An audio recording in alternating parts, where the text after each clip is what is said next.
السلام علیکم ورحمۃ اللہ، Maryam Zeba, consultant home schooling at PRC۔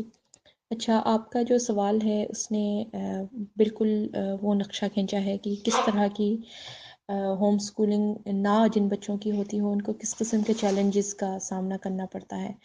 تو میں نے یہ دیکھا ہے کہ ماں باپ جو ہے وہ اتنی زیادہ فیسیں دے کے اور اتنا زیادہ پے کر کے وہ جو جن اسکولوں کے حوالے بچوں کو کرتے ہیں وہاں پہ میرے اور آپ کی طرح کے نا تجربہ کار ناپختہ جو ہے وہ ٹیچرز ہوتی ہیں جو اپنے گھروں سے بھی کافی وہ فرسٹریٹڈ ہوتی ہیں، ان کا نہ اینگر کنٹرول ہوتا ہے، نہ اسٹریس ان کی مینیج ہو رہی ہوتی ہے، اور وہ اپنا سارا غصہ، اپنی ساری فرسٹریشن، اپنی ساری کمپلیکیشنز ہمارے بچوں پہ اتارتے ہیں۔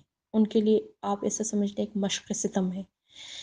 ایکسیپشنز ہیں، بہت سارے ٹیچرز ہیں جو ٹرینڈ ہیں اور بہت اچھا کام کر رہے ہیں، میرا مقصد ان کو ڈی ویلیو کرنا نہیں ہے، لیکن جو عام طور پر جو ہمارے گلی محلوں میں چھوٹے چھوٹے کاروباری مراکز کھلے ہوئے ہیں، وہ اسکول ان کو نہیں کہہ سکتے، ان کو کاروباری مراکز کہیں گے، جس کا مین مقصد کمائی ہوتی ہے۔ تو کیوں ہم پیسے بھی دیں اور اپنے بچوں کو ان جیسے حیوانوں کے آگے ڈالیں؟ کیوں ڈالیں ہم، جب کہ ہمارے پاس الحمدللہ ایسے ریسورسز ہیں، ایسے ذرائع ہیں، ایسے طریقے ہیں جس کے اوپر ہم چل کے تھوڑی سی رہنمائی لے کر ہم لوگ جو ہے وہ اپنے بچوں کو ورلڈ کلاس ایجوکیشن دے سکتے ہیں، گھر کے اندر محفوظ ماحول میں، ٹھہراؤ، تحمل، برداشت والے ماحول میں، خود بھی سیکھتے ہیں اور بچوں کو بھی سکھاتے ہیں، بچوں کے ساتھ مل کے سیکھتے ہیں۔ آپ کو کیا ضرورت ہے کہ آپ جو ہے وہ اپنے ریسورسز پیسے بھی ضائع کریں اور اپنے معصوم بچوں کو ان ناتجربہ کار لوگوں کے آگے خوراک بنا کر پیش کریں؟ تو آپ کو اس کی کوئی ضرورت نہیں ہے، آپ 2 گھنٹے بھی نہیں لگیں گے جو ہے وہ ہوم سکولنگ کرنے میں، بچوں کو پڑھانے میں، اور اسی 2 گھنٹے میں وہ اتنا پڑھ لیں گے کہ وہ باقی اپنے کلاس فیلوز کے نسبت 2-3 کلاسز آگے ہوں گے، ان کے اندر پڑھائی کی محبت ہوگی، وہ آگے کبھی بھی زندگی میں ان کو تعلیم کا نام لیں گے تو ہماری طرح وہ گھبرا نہیں جائیں گے، ان کو پڑھائی جو ہے وہ ایک دلچسپ تجربہ لگے گا۔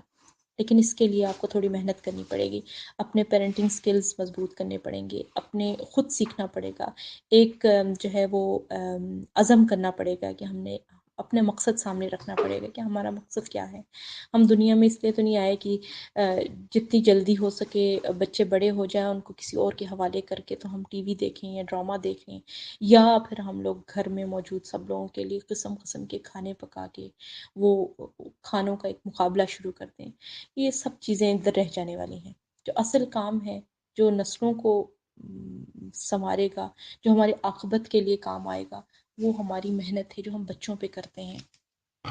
اللہ تعالیٰ نے جو ہماری ذمہ داری بنائی ہے، کل قیامت کو اللہ تعالیٰ نے یہ نہیں پوچھنا کہ تم نے کس قسم کے کھانے بنائے، تم نے کتنے لوگوں کی دعوتیں کی، تم نے کس قسم کے ڈشز بنائے، یا تم نے کتنے ڈرامے دیکھے، یا تم نے کتنا جو ہے وہ گھر کی صفائی کی، کتنا فرش کو چمکایا۔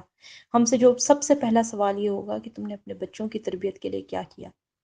تمہاری ذمہ داری تھی، کلکم رائن و کلکم مسئول عن رعیتہ، تم میں سے ہر کوئی نگران ہے اور تم سے تمہاری جو ہے رعیت کے بارے میں سوال کیا جائے گا۔ تو ہم نے اس سوال کی تیاری کرنی ہے، نہ کہ ہم نے دنیا کی اس عارضی چیزوں کے لیے مقابلہ بازی کرنی ہے، ایسے کرنی ہے۔ بچوں آج کل یہ بھی ٹرینڈ ہے کہ ہمارے بچے تو فلاں اسکول میں جا رہے ہیں، ہمارے بچے تو فلاں اسکول میں جا رہے ہیں، صرف نام کے لیے ہم کروڑوں روپیہ اڑاتے ہیں، اور پھر انہی بچوں کو ہم شام کو ٹیوشن کے لیے بھی ہزاروں روپے اڑاتے ہیں۔